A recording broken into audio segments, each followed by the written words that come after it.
Bonjour, je m'appelle Gabriella et mon blog s'appelle Pierogi à la française. Aujourd'hui, je vais vous montrer comment on farcit le chou pour préparer le gomki.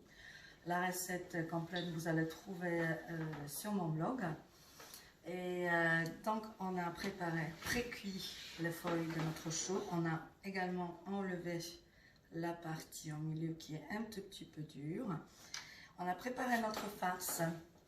Pour la farce, il vous faut la viande. Pour gomki, c'est la viande crue ou cuite. Moi, je fais toujours avec la viande du rosso. Donc, c'est la viande cuite. Mais je sais qu'il y a certains Polonais qui font avec la viande crue. C'est à vous de voir. J'ai ici 1 kg de viande cuite. Et du coup, j'ai 400 g du riz et 400 g du kasha. Du kasha, c'est du l'orge. L'orge qui est un peu entre le boulgour et du sarrasin. Donc c'est pas aussi clair que boulgour, mais pas aussi foncé et prononcé en goût que du sarrasin. Vous pouvez vous en passer et faire que avec du riz et ce sera très bien. Donc on a notre farce, on a nos feuilles qui sont pré-cuites. On prend dans le casserole.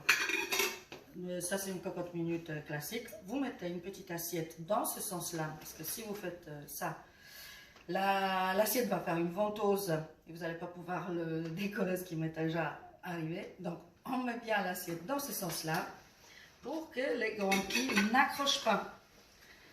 On prend notre feuille, on les met bien à plat.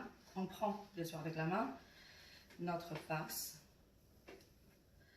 On le met à peu près en début, bien, parce que les feuilles sont grandes, donc on farcit bien.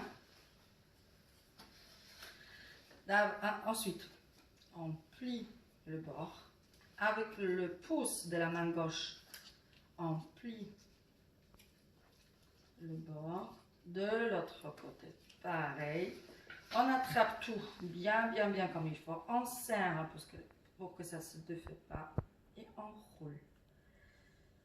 Et voilà, on a notre gomki qu'on va déposer dans le casserole.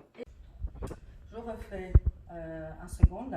Donc on prend bien la feuille, on met bien à plat dans notre main. La farce qu'on met en début, bien garnie. On commence à rouler. On plie le bord, on va attraper avec le pouce, le second. Et on continue de rouler pour bien fermer le tout.